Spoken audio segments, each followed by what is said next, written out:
in Bolivia, the 2019 coup, November the 10th and 11th, 2019, where the military asked Evo Morales to step down following a couple of weeks of protests after the bunk claims of fraud in the election, which he won. And then he left, and he was replaced with Janine Áñez and her far-right government, unelected, obviously, who tried to delay elections forever, blah, blah, blah, blah.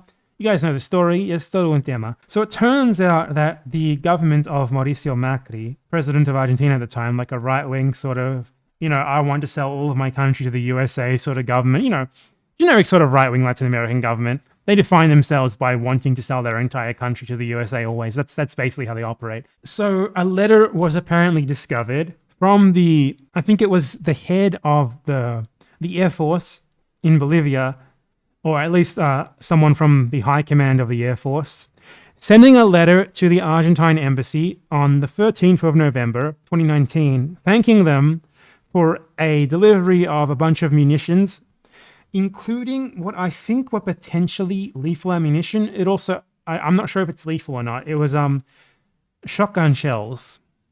I think it was these. I'm not sure if these sorts of shells can be non-lethal, but I don't want to pronounce on whether they were lethal or not because I don't know. I think it's not known for sure. And they were sent from Argentina, a unit of gendarmerie, which is like the National Guard basically, were sent from Argentina to the Argentine embassy in Bolivia, ostensibly to protect the embassy because it was being attacked. It seems that they also came with a shipment of arms. They brought with them a shipment of arms, which they then gave to the Bolivian Air Force, which presumably after that distributed them among other troops, such as from the Navy and from the Army, who were actually carrying out the repression on the ground. And the letter was like thanking Argentina for this support, blah, blah, blah. I'd bring it up on the stream, but honestly, you guys aren't going to be able to read it. So what's the point?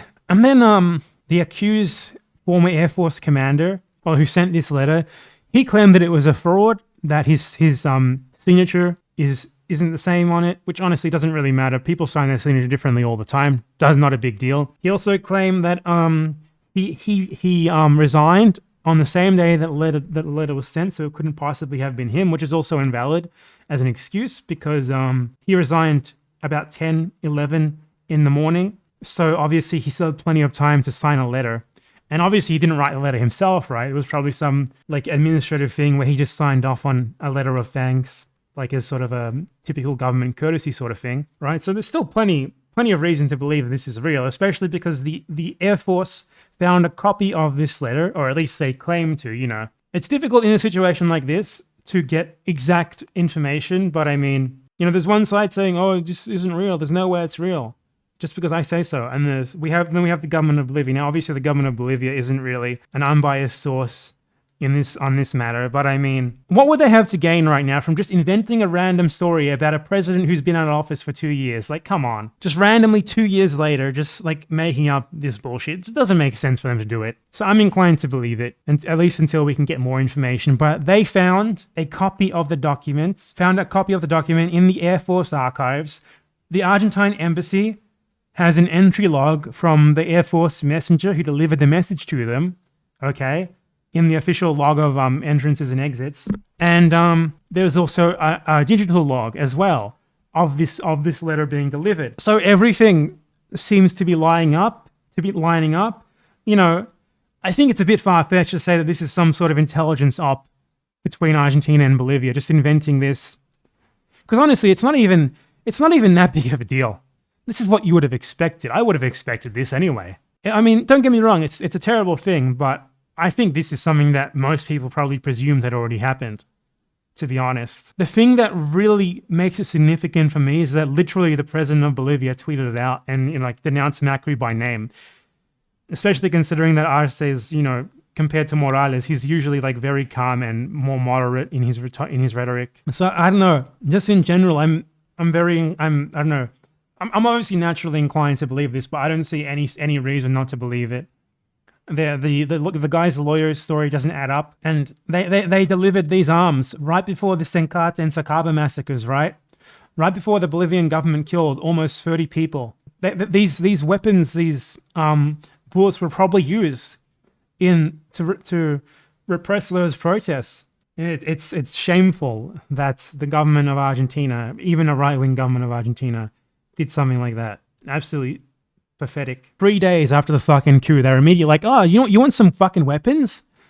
You want some stuff from which you can kill protesters? You want this stuff? It would help you to kill the protesters better." What more is there to say, right? And obviously Macri is denying it. His entire bloc is denying it. I would hope that I could move on from the 2019 Bolivia stuff eventually, but it keeps coming back and back and back, doesn't it? It's going to stay relevant for a very, very long time because they're going to try to do very similar things all over the place, especially in Latin America. It's a miracle they didn't try it in Peru.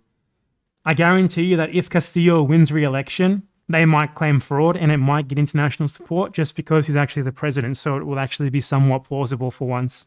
I'm not saying it's plausible like I'm giving them any sort of, oh, how do you speak English? I was going to say like giving them any sort of reason.